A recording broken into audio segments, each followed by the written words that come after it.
honored to moderate this debate because I've been trying to follow as closely as I could the situation in Turkey regarding freedom of the press.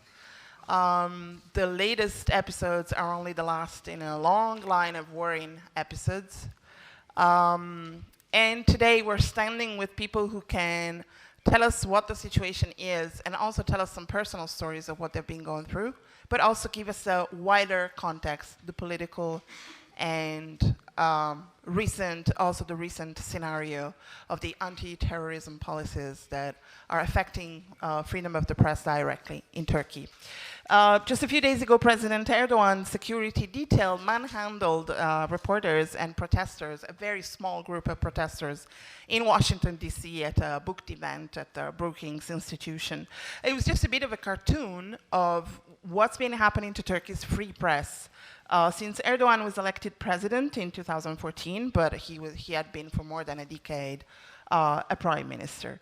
A damage that we'll try to assess today at this panel discussion, damage to what we should keep in mind is an otherwise free, complex, modern, bustling, lively, sophisticated society, and very large too.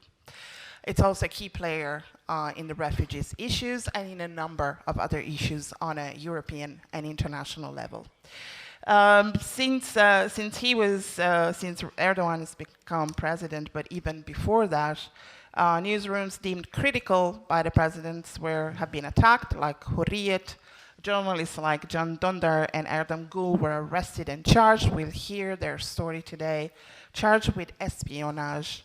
They're now facing a trial behind closed doors. An opposition newspaper has been seized, today's Zaman, and placed, this is a policy of the Turkish government recently, placed under the control of a government-loyal board of trustees.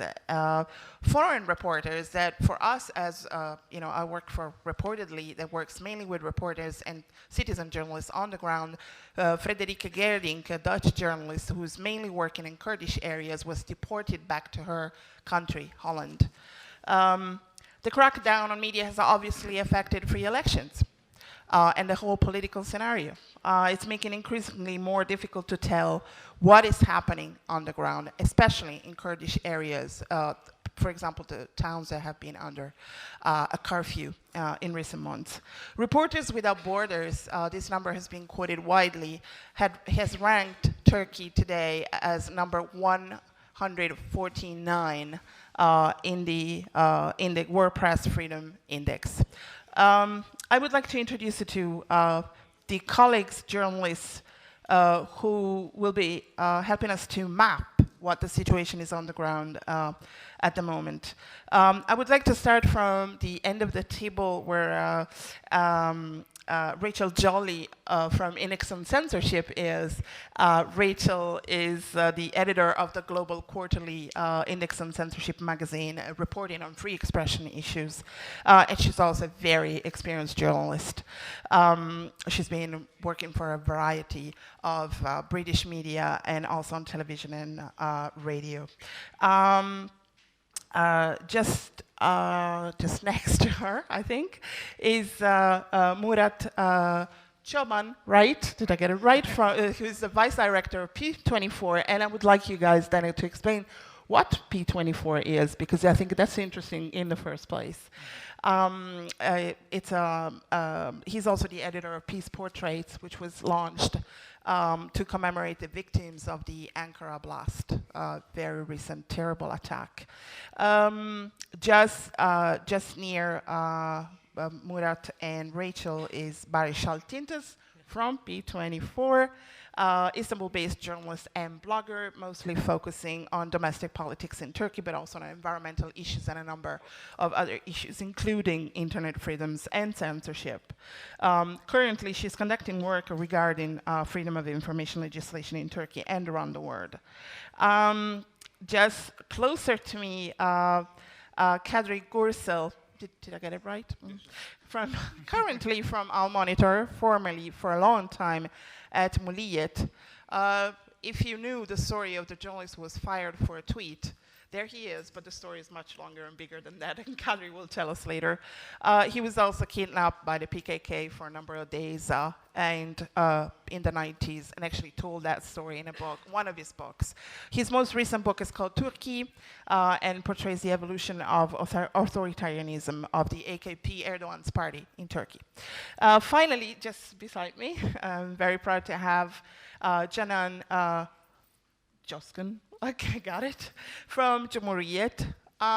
Also, if you heard the story of a journalist, a young female journalist in Turkey, for whom the prosecutor asked for 23 years in jail, there she is.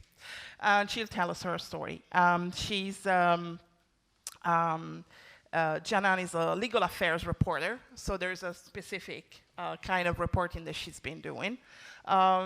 She's been accused of insulting public officials over their duties.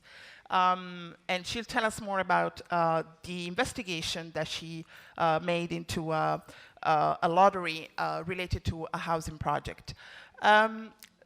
Here we are. We'll have plenty of time. We have an hour and a half session, so we have plenty of time in the second half of our space for questions. There's a microphone, so whenever we'll be helped to have the microphone circulate. But first, I would like each and every one of our guests to tell us a bit of the story. And I would like, we agreed to start with Kadri, so we can have a bit more of a wider context. Mine was just a very simple introduction. Just go ahead. Is it working? Do you hear me? Okay. So, my name is Kadri Gursel, and I'm glad to be in this fascinating city. It's my first time here. I'm grateful to organizers for inviting me and to speak to this wonderful group of people about not very interesting situation, you know, in my country. But let me first introduce myself. I'm in journalism for 30 years. I'm actively engaged in press freedom struggle for more than 10 years in IPI. I am actually also, I have become last month an executive board member of IPI, and I chair the IPI National Committee in Turkey. And I have been fired by Milliyet newspaper, where I was writing columns since 2007 and working since 99. And for a tweet, just for a tweet, critical of Erdogan's Syria policy, in which I remember having written, it's embarrassing to see foreign leaders calling the person who's the reason number one of this impending ISIS terror threat in Turkey to present their condolences because of Suruç massacre. This was the tweet. So the person that I didn't mention his name was President Erdogan, of course, and I take him, you know, responsible for the ISIS threat in Turkey because of his ill-planned and ill-implemented Syria policy. He was not intentionally, of course, created this terror threat, but his short-sighted policies has done as a consequence. So I have been fired. I wrote a tweet in the morning, and I've been fired in the evening. Since I'm writing only for online newspapers, one is Al Monitor, as Marina has said, and the other is Diken.com.tr, is another, you know, online newspaper in Turkey. Well, in every occasion, when I speak about the bad situation of the media freedom in Turkey, seasoned journalists do ask me this question. Wasn't it also bad in the past, the situation of media freedom in Turkey? Is it a new situation in this country? It was always bad. So I hate this question. I hate this question. I hate people making the comparison between today and with the past. But to avoid this question, maybe you will ask again, you will ask this question at the end of the Q&A session. I will try to make a quantitative and qualitative comparison of the situation of the media freedom in Turkey between today and the past. Today, the new Turkey, and the past is the old Turkey, old Republican regime, and today I categorically and consciously call it Erdogan's regime, because it's unconstitutional, arbitrary kind of regime, and then this is how I can label it with the name of a person. So,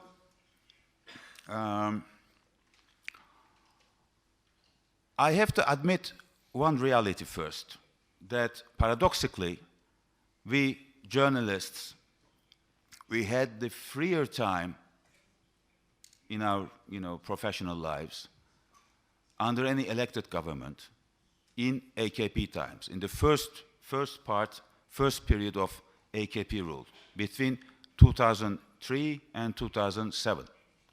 This was not because of the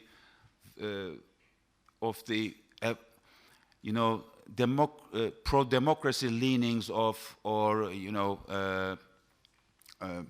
democratic standing, democratizing AKP, democratizing policies of AKP. It was because just a window of freedom opened as a consequence of one regime which was going down, weakening. The old regime was weakening and going down and leaving the history, and the new regime was in the making. So the old regime, the taboos were not so well guarded so well anymore, like Kurdish taboo, Armenian taboo, Atatürk taboo, army taboo. But the new regime was not imposing itself at full force. So this offered us a window of opportunity for making, for implementing, for working freely our profession. So, but now old Turkey has gone historically, and the new Turkey is in the making. So we can make a comparison in terms of, make a qualitative and quantitative comparison. In the old days, of course we were oppressed. Of course there was, the media freedom in Turkey was problematic. Of course, journalists, time to time under military rule, of course, we had 3 times military interventions, and then we were put in jail. But this is, there are 6 main factors which differ today's Turkey from the old one. First is the ownership. The ownership of the media is a strong denominator, I think, to make this comparison, because at the old times, until 2008, in Turkey there was a almost or relatively independent media ownership. Now today, the regime has built up its own media, and this media is directly controlled from the power center. So these media outlets, be it TV channels, be it newspapers, are directly run from outside of their buildings. This is why we can see same headlines in 16 columns in one day, same headlines. Or same headlines in 7 newspapers in one day on the front page. This shows how, to what degree, this decentralization of the of this editorial policies got reached, you know. And this, more than half of the written press, printed media, is owned by crony capitalists of the regime. More than half of the TV channels are owned by crony capitalists of the regime. And the method used to get there was seizures. It's not new. It's not new. This is a method used, problematic, although problematic or illegal, since 2008. Seizures of Gülen Movement Zaman newspaper or Samanyolu TV channel is not something new. It has been done so directly as a political operation, but the story has begun when Sabah newspaper was seized in 2008 to constitute the flagship of the pro-government media. And this is a, maybe it will be better to close, yeah. And this is a media, Putinesque media order. Putinesque media order without oil and gas. What is to replace oil and gas? Because in Russia, oil and gas comes from the ground, and it's rentier economy. But here, the resource to subsidize the heavy losses of the pro-government, pro-regime media are public resources, are taxpayers' money. And it is done almost constantly and systematically done by public tenders offered to crony capitalists of the regime who own the media outlets. And there are also revolving ownership. Periodically, owners are changing. You know, for 3 years, 4 years, one businessman of a group or a group of businessmen do own this or that media outlet, then they sell to another pro-government, pro-regime business group, and then they subsidize these losses to get some public tenders. This is why I think in Turkey, construction sector is creating a boom, because it's a direct financement system, you know. In the old Turkey, media owners have enjoyed a kind of leverage and power over the political system, and they have subserviented time to time under military rule, but under civilian rule, they have been empowered, thanks to this situation. Oh, okay, I'm going very fast.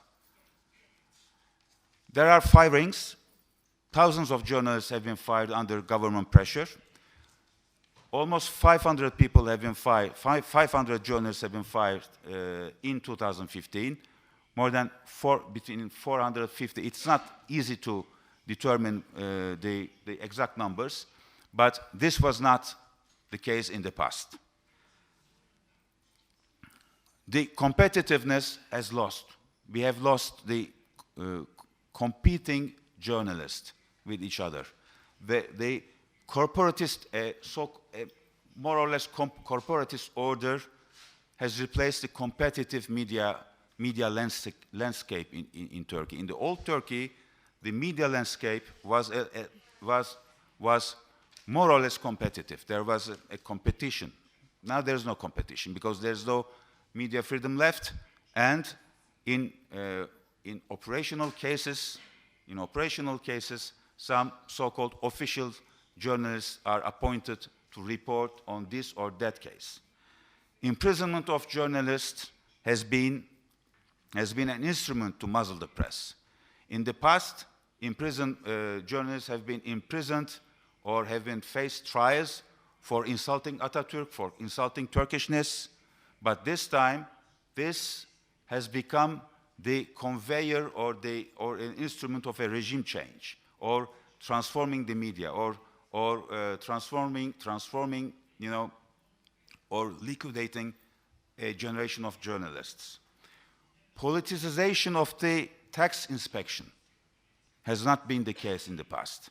Now it's a very sophisticated method to bring media owners under pressure, to bring them into a hostage situation by fining them with huge money.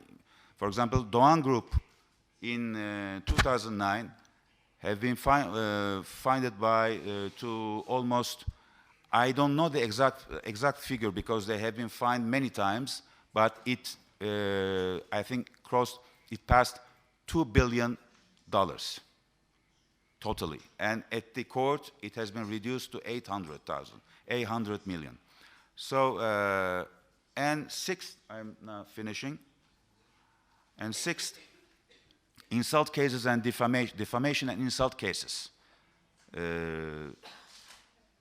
for insulting President Erdogan has become a tool to muzzle the press and to suppress the freedom of expression.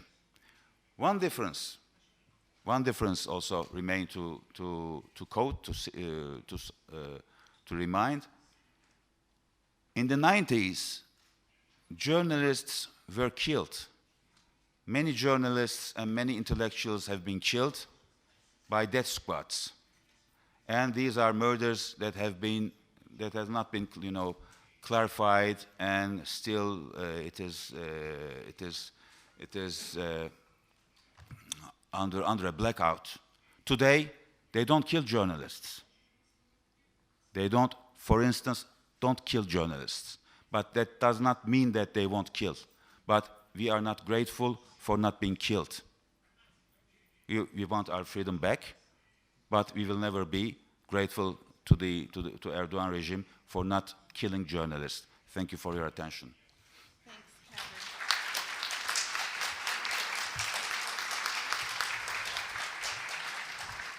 Actually, if we're fast enough, I hope we can hear more from Kadri. Rachael, Jolley from Index on Censorship, more context on the work that you guys did trying to document what's happening to freedom of the press in Turkey. Thank you. I'm just going to talk a little bit about Index's work and what we've done on Turkey recently. So I'm the editor of Index on Censorship magazine. That's a quarterly magazine that's been published since 1972. I just moved that. The old words. So as well as publishing the magazine, which covers freedom of expression issues around the world, we also, as part of the wider organization, work on freedom of expression campaigning and advocacy. So over the years, the sort of work that Index does includes publishing articles, exposing the conditions in the Soviet Union, publishing censored documents. We work with playwrights, we work with short story writers, we work with poets as well as journalists, and we publish reportage and analysis, essays, and a more recent part of our work is monitoring attacks on journalism and journalistic freedom in a project called Mapping Media Freedom, which is a cross-European project. So the magazine carries regular reports and analysis. We have an editor and based in Turkey, and we also we do regular pieces from there. We've worked with a playwright called Meltem Arakan, who was forced to leave Turkey because of she received death threats and hate mail and threats of rape. So she's moved to the UK, and we've worked with her on publishing her plays and helping her have opportunities for performances.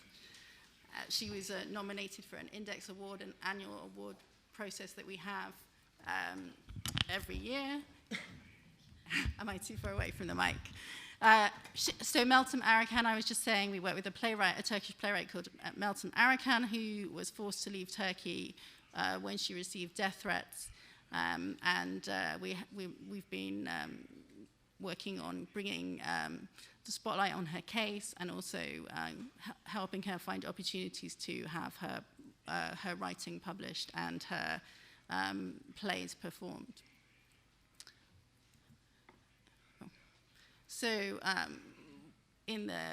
we've also recently we created an international petition over trying to get the attention of writers and journalists and other people around the world, but particularly focusing on writers and journalists, to call attention to what was happening in Turkey with Zaman, which has also already been mentioned, but also we've been publishing articles from journalists such as Yavuz Badar, and columns that were due to be published in the Zaman newspaper, so that people could see what would have been written, but then was not allowed to be seen.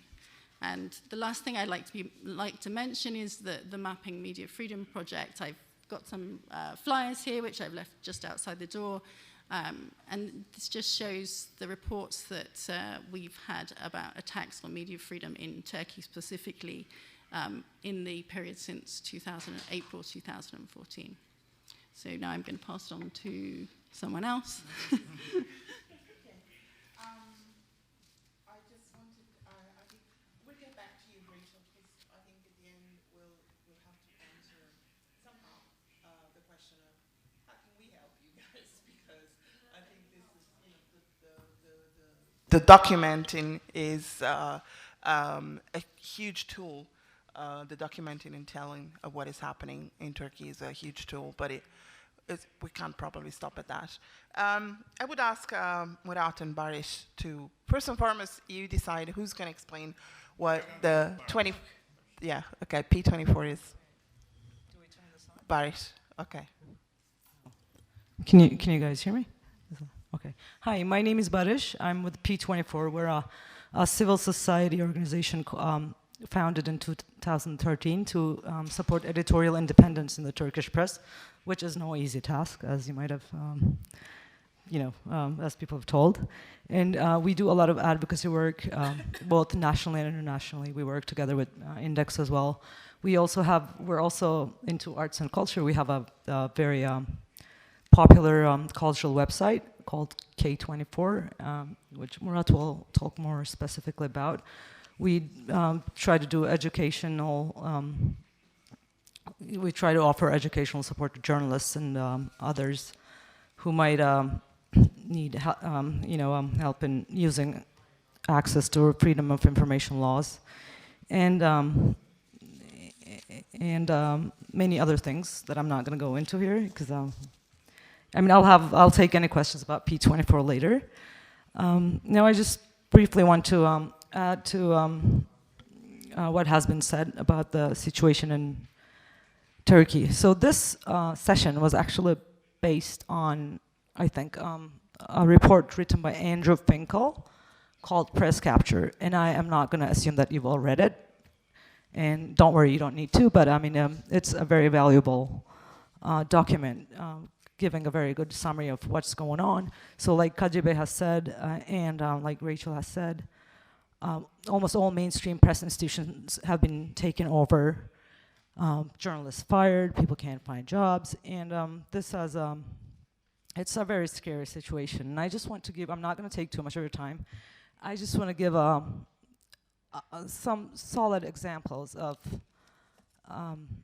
to attest to the insanity of the situation, basically, and to give you an idea, and then maybe briefly talk about what you guys can do, what we all can do to reverse the situation in Turkey, the downfall of democracy in Turkey, and I think in other parts of the world as well, because I think Turkey is not detached from the rest of the world in this sense.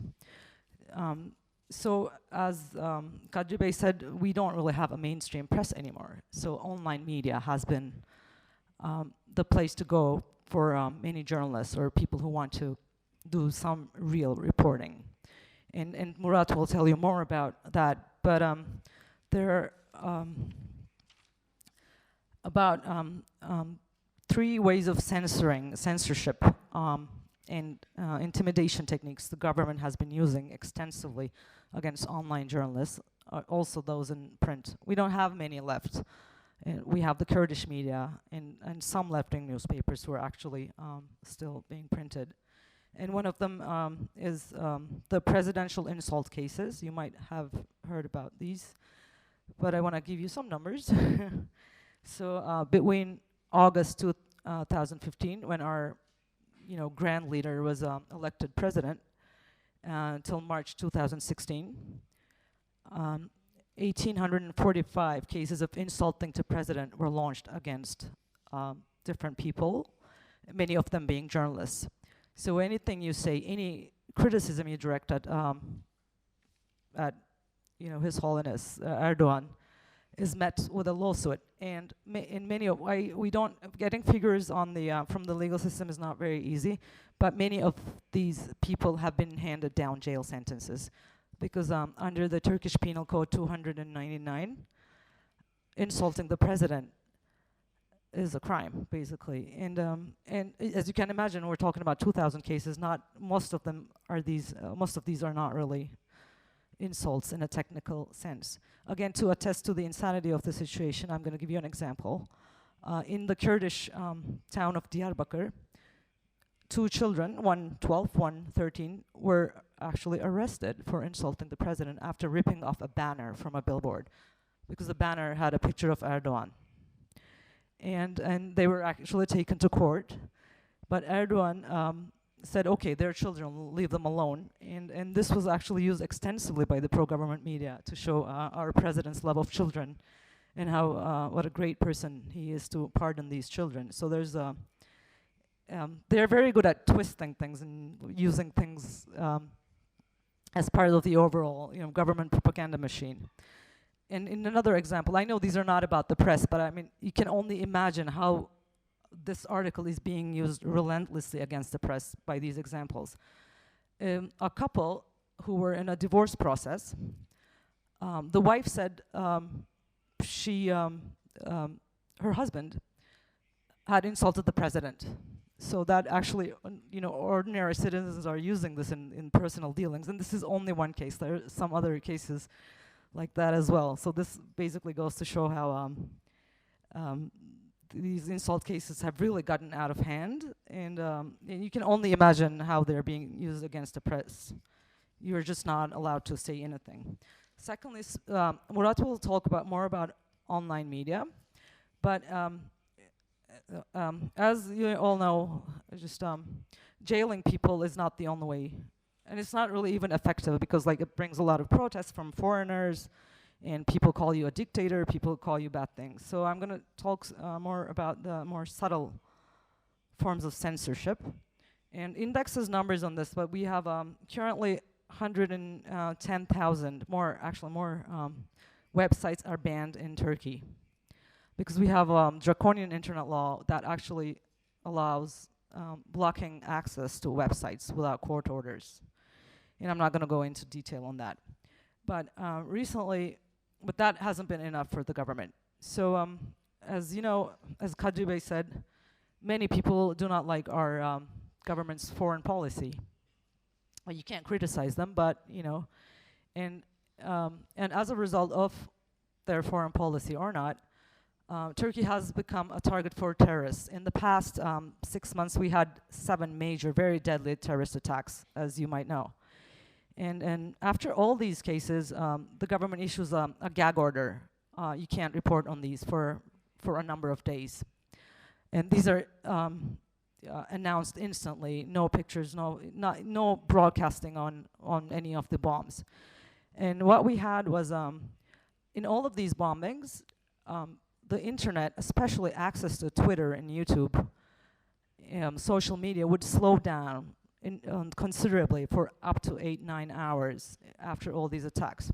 So after the 3rd or 4th attack, people started measuring because there are rumors of what they call bandwidth throttling, where they slow down your internet access without actually banning things. And as of March, because we had the Istanbul bombing in February, we now know for sure that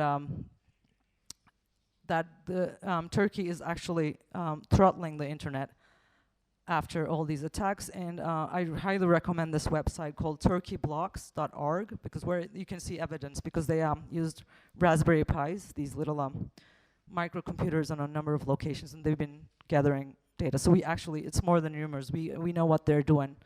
And these are usually done through, because this is not legal, phone calls to ISPs basically saying, let's just, and this is not like banning Twitter. It is banning Twitter without banning it. What they do is they slow down your access, and it takes, I think, about 23 minutes to, in the last attack, it took 23 minutes to load Twitter.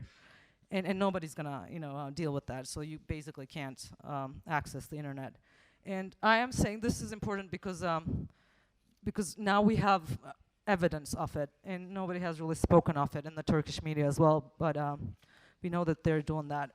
And another subtle way of, I don't know if it's really subtle or not, is that we have, again, speaking of online media, we have a very serious issue of trolling online. And the government has allegedly formed a troll army online. And these people are being paid, they said, and we don't have evidence of that, but we have very good reasons to suspect. And then these people, thousands of accounts online, are threatening, slandering any opposition or critics. And I just want to make certain that both throttling bandwidth and trollship are forms of censorship. No matter, they're not being openly discussed, maybe or criticized by international groups, but they are. And these are being used extensively. Finally, I just want to, about what we can do to reverse the situation. I'm just wrapping up, I'm sorry. Okay, although Turkey's state is alarming, I don't think it's very detached from the world. And I also believe that it's connected to how all of us, use social media, and how we have become more disconnected from each other's suffering.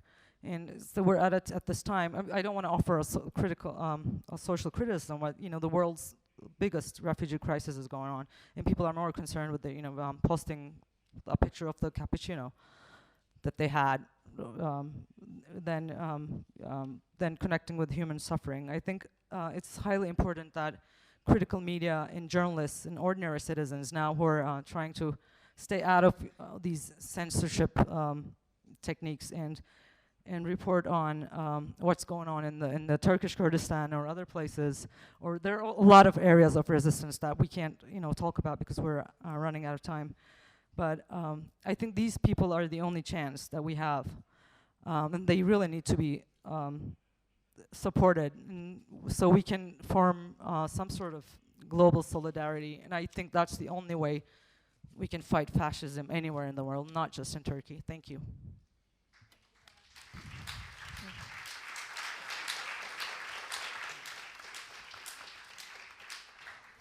Thank you, Baris. And I promise we'll pick this up again before the end of our talk, because I'm taking notes and just want to make sure that every one of you gets a space to explain. Murat, what are you going to tell us about it? Okay. Sound check? Okay. Sound check. I'm actually going to talk about the prospect of resistance in Turkish media today, i.e. the alternative news media. But hi, by the way. Good evening. This is Coban from Platform for Independent Journalism, and just to give you a better picture of the current landscape of Turkey today, I used to be what you might call the responsible editor of a liberal paper, Taraf Daily, that is, and I'm currently on trial for 52 years for military espionage for a news story published in that paper. But then I was sacked off because the editor-in-chief of the paper came and said, okay, my niece is going to take over your job, so pack your things. Yeah, that's nice. But I'm going to talk about the prospect of resistance, because somebody has to. Today in Turkey, if you open your TV or get a mainstream paper, you will see that Turkey is simply put a bed of roses. In fact, very recently as February, that is, the state-owned news agency, Anatolian Agency, reported a story, and the title was this: Turkey is the 5th happiest country in the world. Mind you, the story was actually talking about the scarcity of antidepressant treatments in all of Turkey. But they chose to go with that title, and various papers actually did publish that. So since we are in Italy, like, one of the giants of European culture, the late Umberto Eco, in his latest novel, Numero Cinto, talks about the manipulative aspect of news media. And there he says today, it's not the news that makes the newspaper, but it's the newspaper that makes the news. And it's unfortunately very true for Turkey today.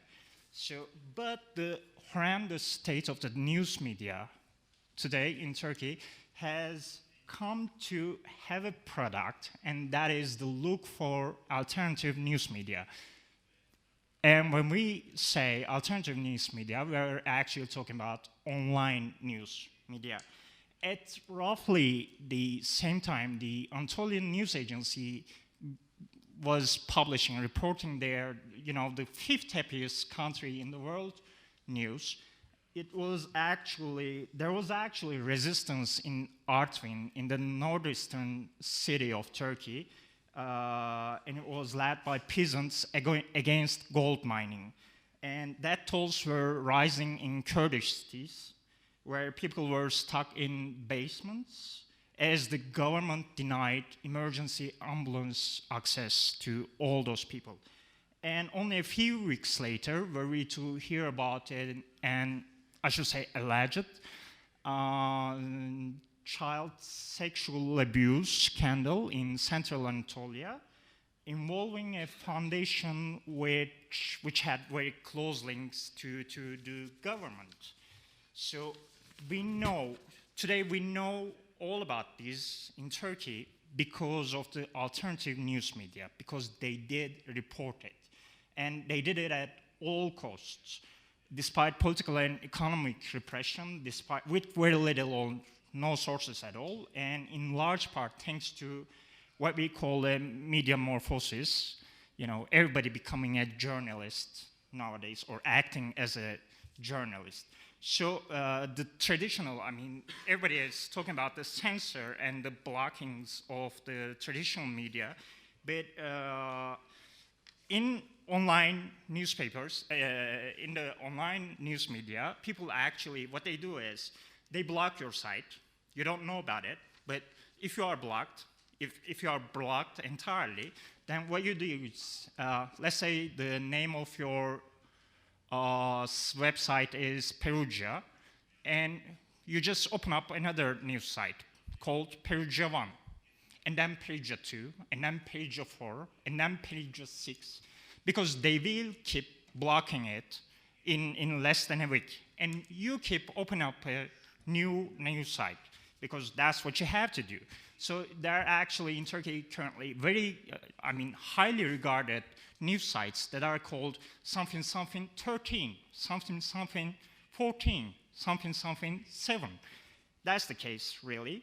But that's not only what they do. They also use all these new technologies to the utmost effect, which is to say that they publish their content entirely on Telegram, on Medium, and many plan to do so with instant articles now with the Facebook. So there's that. And when Jian, just 2 minutes, Jian, I don't know Turkish, sorry, Kurdish that is. I'm Kurd, by the way. Jian was recently blocked by the communication authority without a court order, of course, with almost 1,500 other sites. But Jian set up another site, but they also did this. the editors and writers working for the site actually read out the articles that were blocked, and they make movies, and they uploaded it on YouTube, and they tweeted about it. So the content, one way or another, got to the audience. So everybody in Turkey is doing this right now. So censor or blocking is actually the catalyst for creativity. And it's also the source for resistance. And humor. And Yeah. Creativity I have and time? humor. Really? Yeah, you have That's another great. 2 minutes. Okay. But it comes, yeah, we are. But it comes with a with a price, because first and foremost, these are the very burden of the editor increases ever more. So, and mind you, these are the people who work with very few or no sources at all, and most of them do it on the side. So, but what happened was, I mean, when Artwin happened, when resistance happened in Artwin, we knew about it. We didn't know it thanks to the mainstream media or TV channels, but we knew it because of the online news media. So, you know, in Turkey today, the resistance is everywhere, and journalism or media is not an exception. And to tell the truth, to finish off with, we are many. Thank you, Murat. Resistance is everywhere. I have an awful amount of questions for you guys, and I think the audience will as well. But first, I would like to allow Canan to tell her own story, including, I hope, some of her own work and why she came under prosecution for it in Turkey.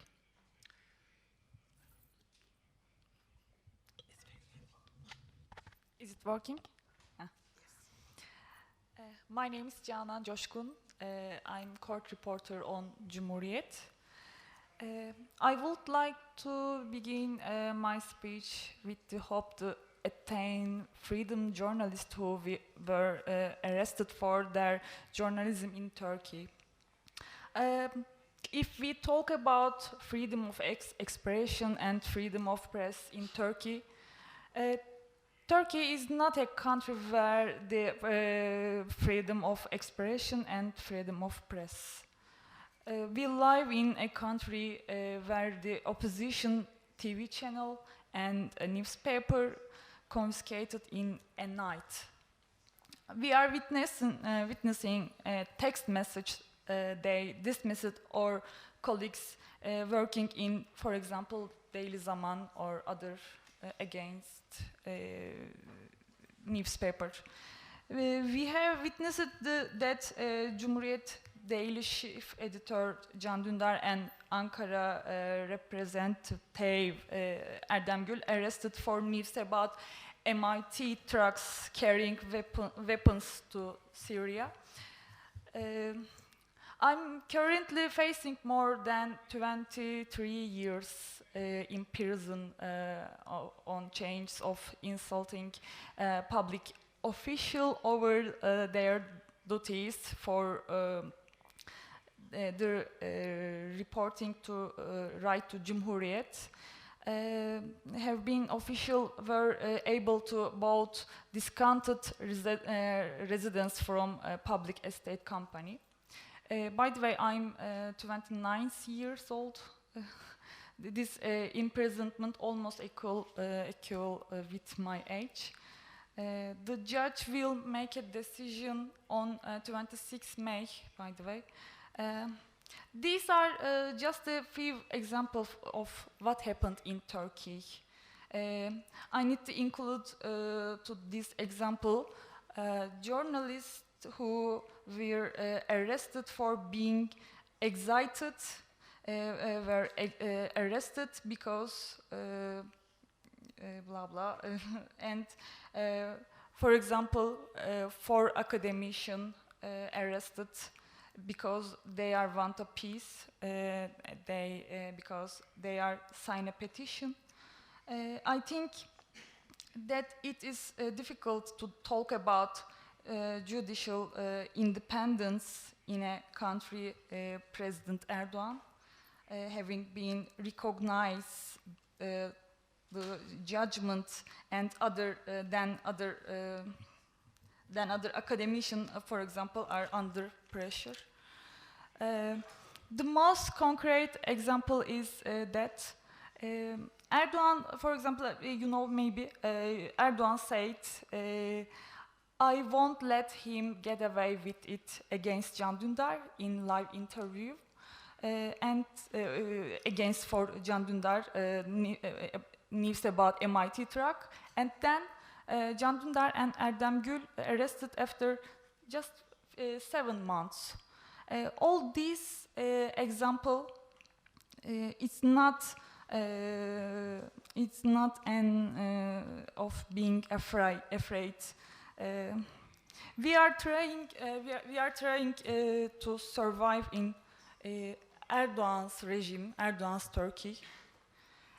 Arrested to a situation not unusual in semi-open present country.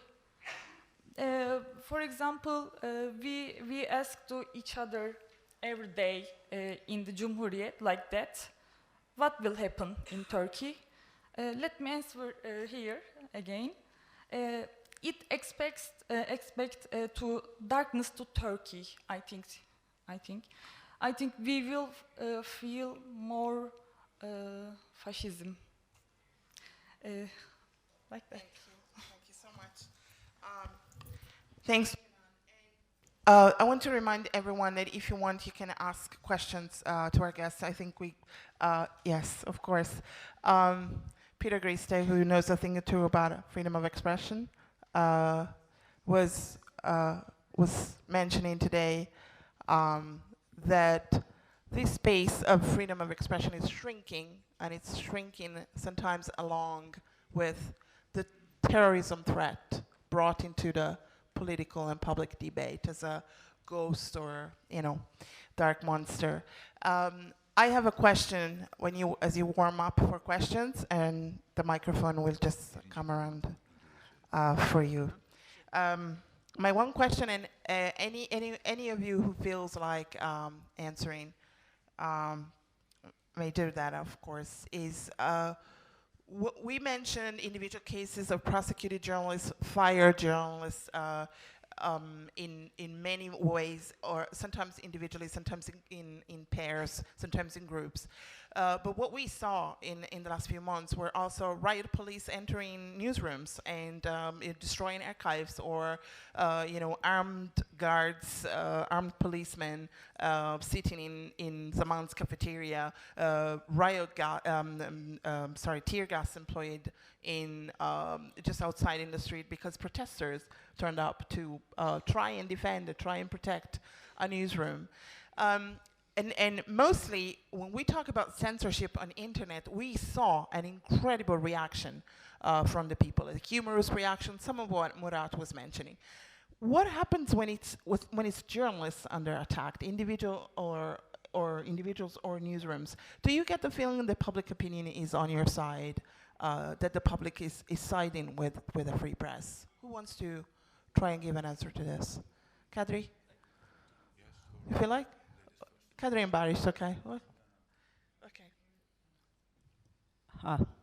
Well, I think the answer is both yes and no. Yes, because the country is so polarized, and you have those people who are now being oppressed by the regime on your side, and those the Erdogan supporters, they'll never change their minds because that's how polarization works, and.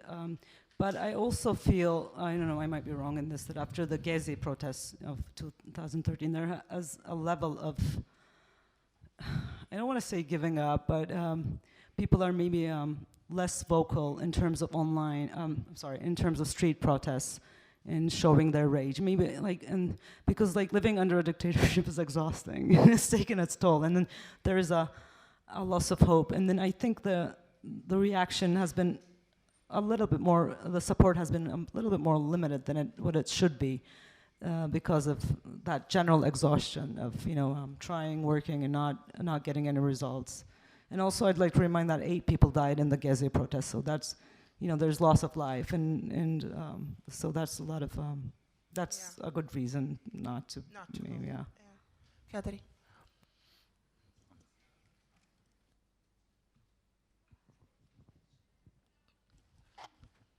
Okay.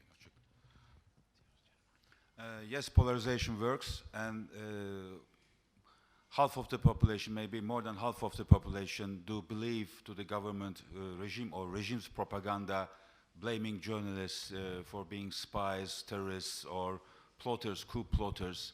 And these accusations are used to prosecute and jail journalists. There are no journalists who have been being put in jail for being journalists. If we look at the picture, and then they are under they are there under terrorism, being under terrorism charges or spying, as Can Dündar and Erdem, as it was the case for Can Dündar and Erdem Gül. But as the regime has an important propaganda machine, and it is working efficiently. I think this machine is working efficiently on the target audience. The target audience is the AKP electorate, and then the AKP the majority of in my perception, the majority of the AKP electorate are convinced, simply, and the polarization do facilitate their conviction. The most important, the breaking point was Gezi uprising. Before Gezi uprising, even the secular middle classes, urban middle classes, were thinking that, well, media freedom is a freedom of journalists to write what they want, to write foolish things, what they want, whatever they want. So it's their freedom. At Gezi, in the evening of May 21st, this evening, this particular evening, people did not see their stories to be screened, to be being reported, being broadcasted. And one TV channel at Taksim district was broadcasting at the time when tens of thousands of people were flocked into Taksim. This was a rebellion. For the first time in the modern Turkish history, there was a live TV debate about schizophrenia. So this was the very, ironically, it was reflecting the schizophrenic situation of Turkish media, and this created a rupture, a breakthrough in the greater public conscience that they see at the end. I think they saw at the end of the day that media freedom is their freedom, and I think this was a historical breakthrough. I think Rachael wanted to add something. My point was going to be about the influence of social media. I mean, the Turkish government has been very effective in investing in using social media, and it's one of the strongest governments in a sense of how it's used social media to attempt to manipulate public opinion. And at a time when it can point to the fear of terrorism as a reason for closing down debate and closing down journalism, it's a classic ploy used not only in Turkey but across the world, and can undermine, the public's belief in freedom of expression as a good, and is a way of trying to convince people that, in times of national security issues, freedom of expression is not that important. Freedom of the media is not that important. It's a classic way that governments operate around the world, and we're seeing it really clearly there. Sorry, I think we're ready for questions from the audience. Yeah, there's him first, and then Sam. Okay. Thank you for bringing us, Marina, this group of very courageous people. I have two questions. One is about social media and the attitude of the ownership of social media, such as Twitter and others, regarding the throttling You've told us that you have proof of it, but I don't see any of the social media people, owners of social media, protesting. There was a certain incident when they had talks with the Turkish government, and then that disappeared. So what are they doing? And the second thing is, what about the pro-government media? Those people are also journalists, or call themselves journalists, and the government is spending a large amount of money on its English language TV, all TV, and therefore those people are journalists. So what are the journalists' orders or associations doing about the people who are working in the pro-government media and social media? Who wants to answer? Okay, when you say social media owners, you mean Twitter or Facebook as company, or like the companies, right? Okay. For one thing, the Telecoms Authority of Turkey, TİB, they asked if about this date now that we have measurement, and they made no comment. So none of this is official. But this is my personal opinion. But the incident that you were referring to is when Turkey actually banned Twitter, and then what they did was, hop on the first plane and come to talk to the Turkish government. So of course, they're a commercial company, and they're mostly concerned about their interests, and they're not being a beacon of free speech. Not that we can criticize them for that, or praise them for doing their work and making money, but they this in case of throttling, this hasn't become, and it hasn't been. I think the question should be directed to them basically, but I don't think they would. Their previous stance shows that they're not going to fight for freedom of speech in Turkey. Of course they're not. They're more interested in, and rightly so probably, in their own commercial interests. And I think this goes for most social media sites. And about the second question, I'm just gonna, we know that now, speaking of pro-government media, there are a lot of people who are, okay, some of them are not journalists because they were actually assigned to higher up positions in pro-government media after these newspapers or TV stations were seized illegally or unlawfully. But I also want to speak for some people who are actually stuck in these institutions. Like, we have friends, we know these people, or like in Daily Sabah, or people who've worked for Sabah, and then one day it's taken over, you're pro-government, and people have families to feed, and they hate the regime, but they still stay, and they're in a dreadful situation. Or like the other TVs that haven't been directly seized, like NTV or CNN Turk, who show schizophrenia documentaries. But there are a lot of people, or Penguin, yeah, there was also one on Penguins. Yeah, that's an important one. Or when like a major uprising is going on, and there are a lot of people who are just stuck there due to financial insecurity concerns. So so let's not forget that there are a lot of people who are just worried about their bread money. Very quickly, so we can take more questions. Okay.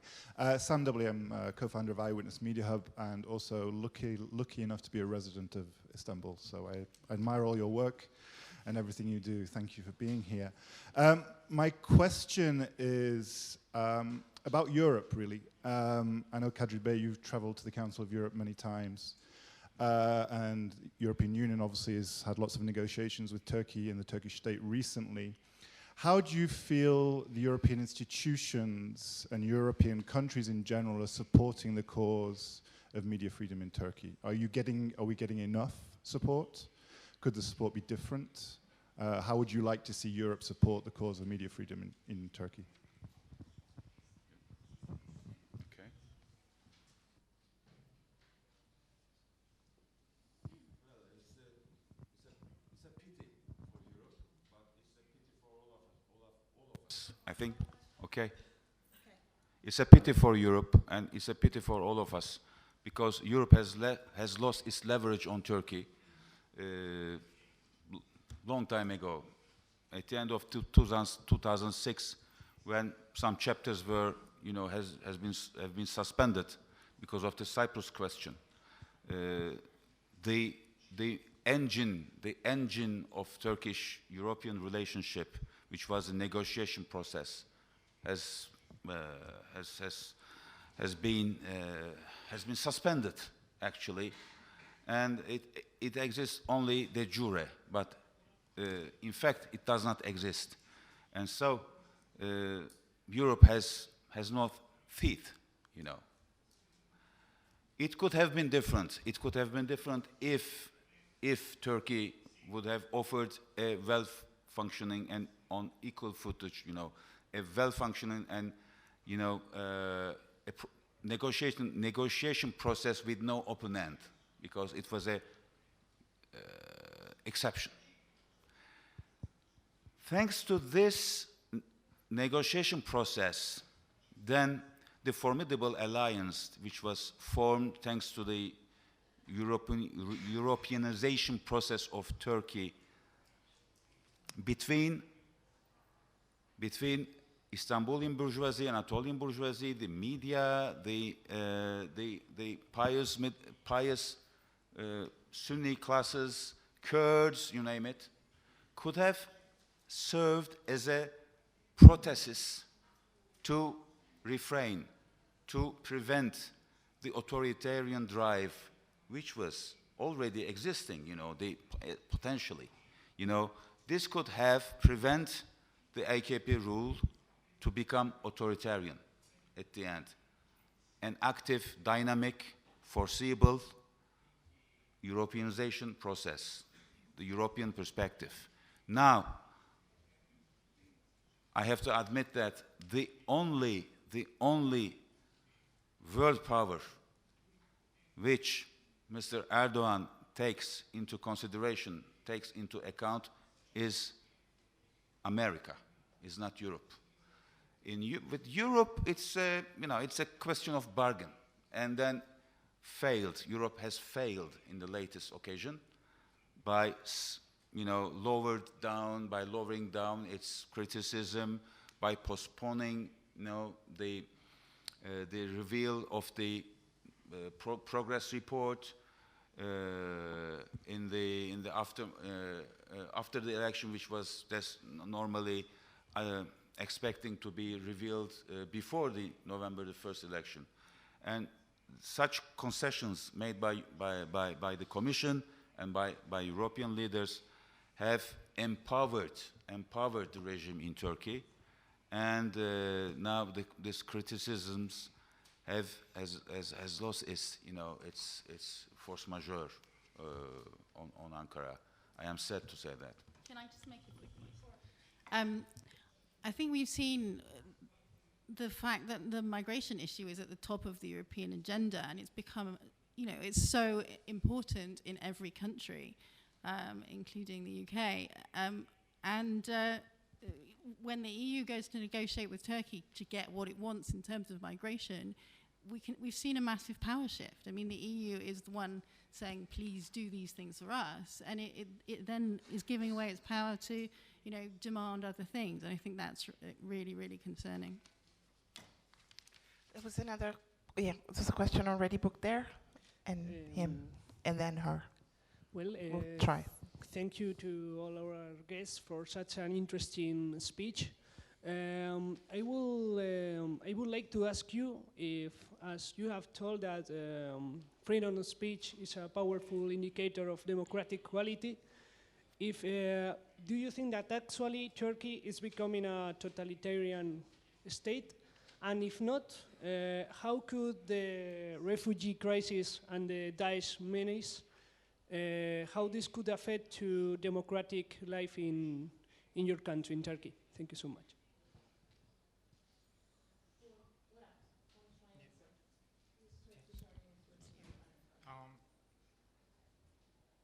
Well, of course. I mean, freedom of expression is a huge.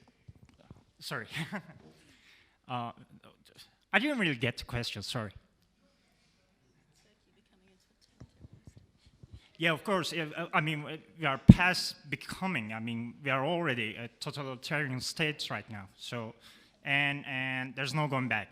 At least it seems so. I'm happy to say that, by the way. I actually do have a clarification to ask all of you. Would this go away if Erdogan went away? Or is it a deeper problem? Yeah, please. I promise we'll catch up. We still have 10 minutes. We'll try to make the most of it. All of this will all of this go away if Erdogan goes away? So this is a very crucial question. This is the hardcore, you know, of the issue, because I think the Erdogan is our bigger problem. Erdogan's authoritarian tendencies. So if Erdogan, we Turkish people, even the AKP, why not? Or the legal system, I don't know. Or the opposition, all factors do contain Erdogan and do push Erdogan to its constitutional ground and contain Erdogan on its constitutional ground. Things will be better in Turkey, I'm sure. Sure. And this is, I think, yes, there's a new regime in the making in Turkey, and all of these questions that we are discussing right now is about the making of a new regime, which will be a totalitarian regime, of course. And as the regime now, we are stepping into the realm of politics, but everything is about politics. So it's unconstitutional. Constitution is practically suspended by many aspects, and the new constitution will not be a constitution. It will be a non-constitution to abolish the real sense of any constitutional order, because constitutions do portray rights of the people against a state or protect people against a state. This constitution will abolish any or every kind of checks and balances and will empower the strong man. And this is all about. The transformation of the media is done accordingly. This is a political project.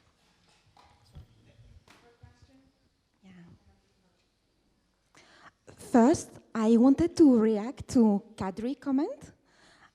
Being angry when people ask you, it's better than before. At least now, journalists are not killed anymore, and meaning that you should be happy with the situation in Turkey.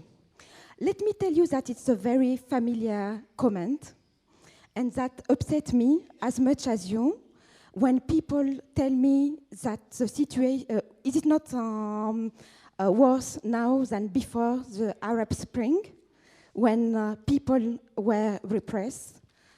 But at least now you don't have bombs blowing up in the street.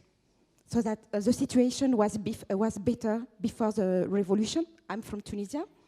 And better to go back to the old authoritarian regime that at least can keep peace and the stability in the country. What we witness in the whole region, not only in Turkey, is it not the return of the old regime and repressive practices under the fight against terror? Is it not the new justification for authoritarian practices to kill freedom of expression with the support and complicity of Western governments that want stability before all in the region, and, to be blunt, wants those regime to keep people from fleeing the region and seeking asylum in Europe? Do you have a question? No, it's okay. Thanks. It was a statement. I accept this. We accept the statement, but about the repressive regime using the fight against terror to repress freedoms. okay. Can we take 2 questions? Okay. So this is the last, really, that we can possibly answer to. So if you have a quick question, thank you. then we try to answer. Yeah, just as a Turkish journalist, I just wanted to add up detail, or already a very gloomy picture painted by my colleagues. And now, as the mainstream media totally cracked down, the digital sphere has become a sort of a refuge for Turkish journalists. But in this sphere, we are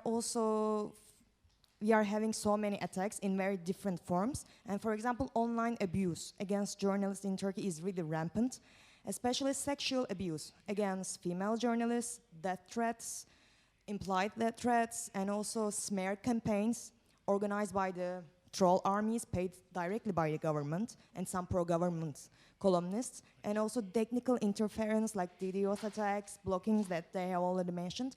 And just I want to add this detail that now International Press Institute has a project in Turkey titled On the Line to counter all these kinds of digital attacks. If someone in the audience is interested, I will be happy to provide details. Just Great, thanks a million. Actually, this reminds me that this is one of the first effects of polarization, the online abuse. Would any of you add anything to this two contributions? Sure, of course. Let's use these last few minutes for this. Yes. Well, as I said before, I'm not grateful for them for not killing journalists. Am I correct? Okay. But they are killing journalism. Okay.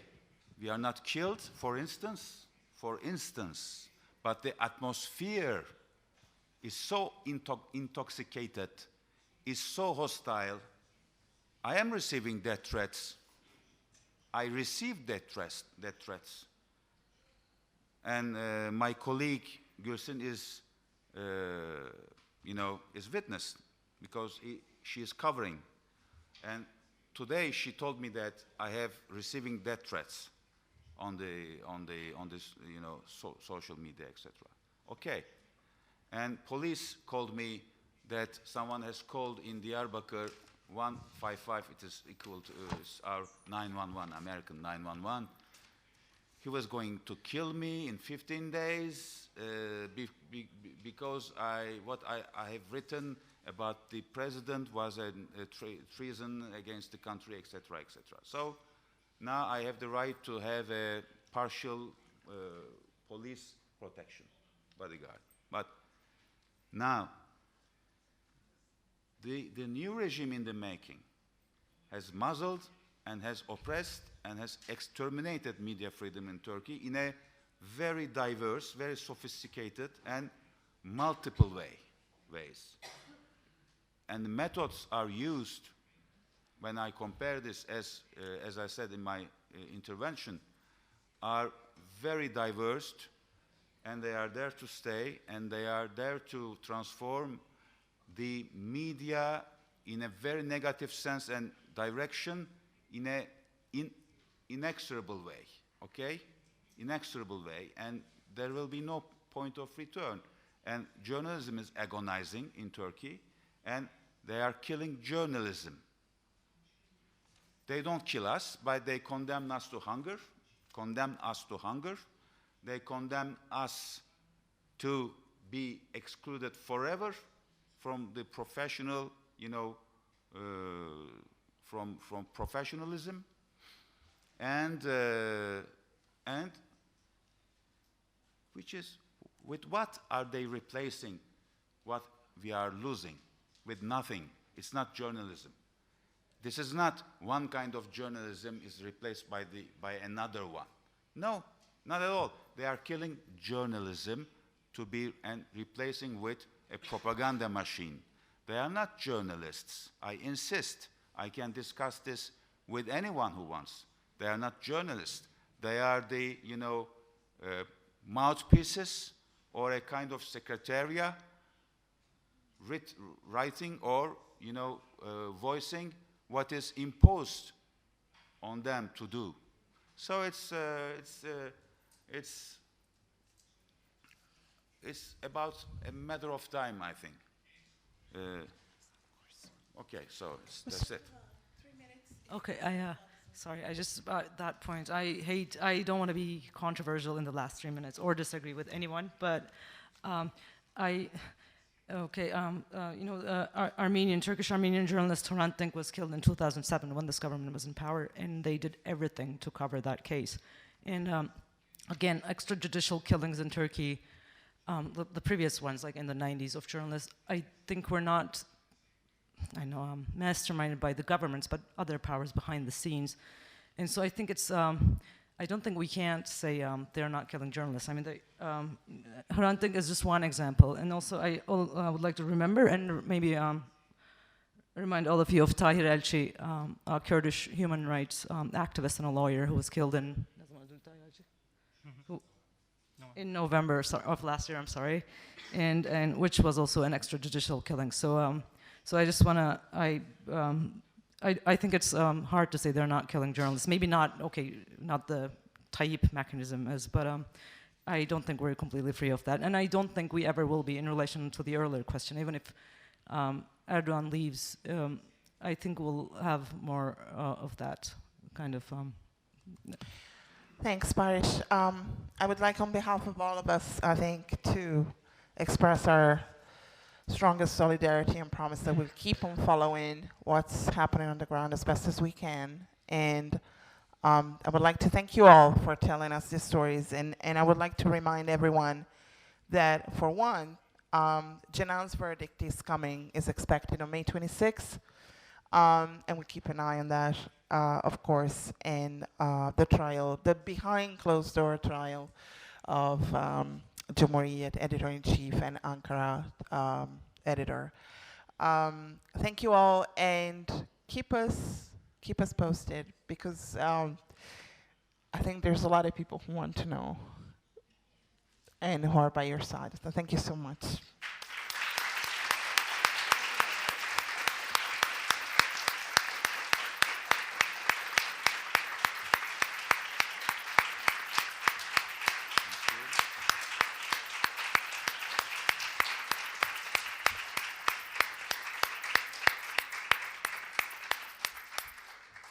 Grazie a tutti.